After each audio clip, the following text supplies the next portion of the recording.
Bonjour,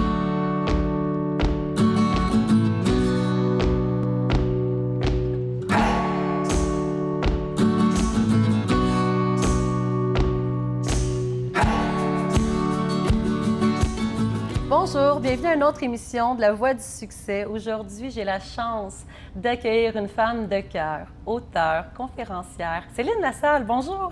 Merci Audrey. Ça fait plaisir de te recevoir. Céline, tu es une amoureuse de la plume, hein?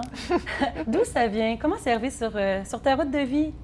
J'avoue que je suis presque née avec une plume à la main. Ah oui? Sauf que j'étais plutôt penchée poésie. OK. Et c'est plus tard, au début de la vingtaine, quand j'ai rencontré Pierre Lassalle, qu'il m'a appris à écrire des articles et puis à m'orienter davantage sur l'écriture de livres. Sur l'écriture de livres. Quel est le message qui est véhiculé à travers tes écritures, Céline? C'est vrai qu'il y a des fondamentales. Donc, en général, c'est important pour moi de faire passer que l'être humain n'est pas qu'un corps, que c'est un être qui existe au-dedans, qui doit se découvrir, qui est là pour se révéler, et qu'il y a des façons d'ouvrir son cœur pour découvrir qui il est vraiment et se révéler sur Terre. Donc, il y a toute une démarche, je dirais, spirituelle, une démarche qui demande des efforts et qui permet de laisser s'épanouir les potentiels du cœur pour être un créateur. Mais c'est magnifique, ça! Hein? Il y a de l'amour avec un grand A, mais c'est avec l'amour qu'on fait de l'amour, hein? Oui, oui. Donc, si on parle du recueil, le recueil, c'est 365 pensées pour chaque jour de l'année. Oui. Donc, puis, il y a deux options avec le recueil, hein? Oui, on peut l'utiliser aussi au niveau du tarot? Oui, on a différentes variantes. Donc, tu peux l'utiliser, tu l'ouvres à la page du jour. Donc, tu découvres une citation qui te parle soit de la liberté, soit de l'amour, parce que c'est vraiment un recueil où on ne parle que de ça. Ce sont des citations que Pierre Lassalle a écrites, que j'ai recueillies dans ses livres. Et c'est vraiment une plongée ou une découverte infinie par rapport à ces deux idéaux.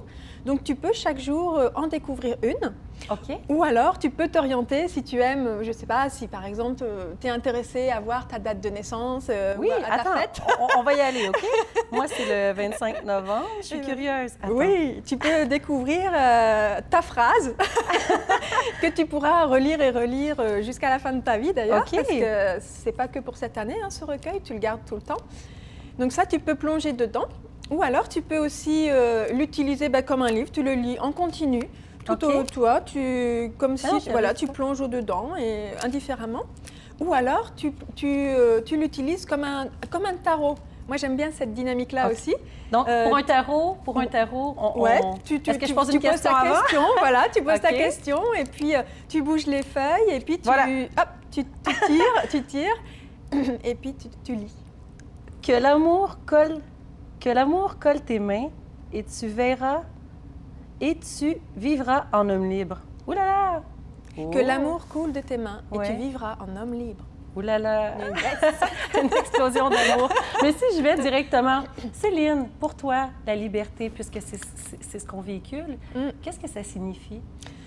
C'est vrai que c'est vaste et le principe même de la liberté, c'est de le découvrir. Qu'est-ce que c'est? Mais si je pouvais résumer quand même, c'est une quête de « mais qui je suis au fond ?» Qui je suis? Donc, aller vraiment découvrir ça sans aucune influence, sans personne qui te dit qui tu dois être dans la société, qui tu dois pas être. Moi, qui je suis vraiment de toute éternité. Et tu as des pistes comme ça de recherche par le questionnement pour découvrir qui tu es et le révéler. C'est-à-dire, après, ça a un effet de rayonnement où personne d'autre que toi ne peut avoir cette place-là précise. Et c'est ça qui te rend un créateur unique. Donc, c'est l'unicité de qui je suis. Ah, c'est beau! Ça nous parle, hein? Au niveau de l'amour?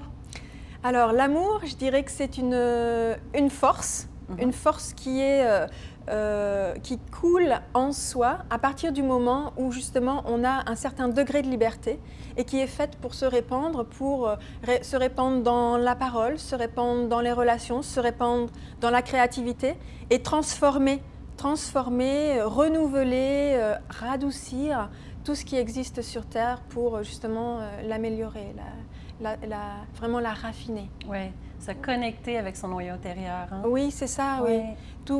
toute cette démarche pour aimer, c'est en fait une démarche de découverte de notre source d'amour qui est comme au-dessus de nous. Oui. Et on fait plein d'efforts pour ouvrir notre cœur, pour que cet amour descende en soi. On le reconnaît, hein, on est ça au fond, hein, mais il faut faire de la place. Oui. Et après, il se donne, il se répand dans ce qu'on est, dans ce qu'on vit, dans ce qu'on agit. Et au niveau des conférences, est-ce qu'on doit prendre un avion pour aller te voir en France? Ou, Ah d'accord, allez, on y va.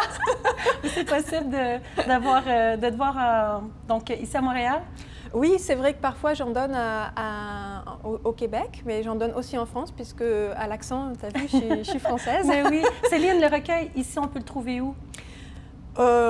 T'appelles toutes les bonnes librairies, t'y vas, ouais, Archambault, ou alors directement sur le site des éditions Terre de Lumière. Okay. Tu peux l'acheter aussi par correspondance, mais sinon les Archambault, Renaud Bray, c'est référencé partout et donc tu le trouves facilement.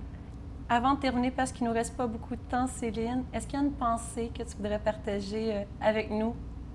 Oui. Un message. Oui, un message. Vous avez ici « Je me souviens ». Oui. Alors, je me souviens que je suis un esprit unique. Oui. Et je suis là pour conquérir la liberté. Je me souviens que j'ai un cœur qui doit s'ouvrir et que j'ai des forces d'amour à donner. Je me souviens. Yeah! Un plaisir. Merci beaucoup, Céline. Ouais. Bonne continuité. Merci. Merci, Audrey.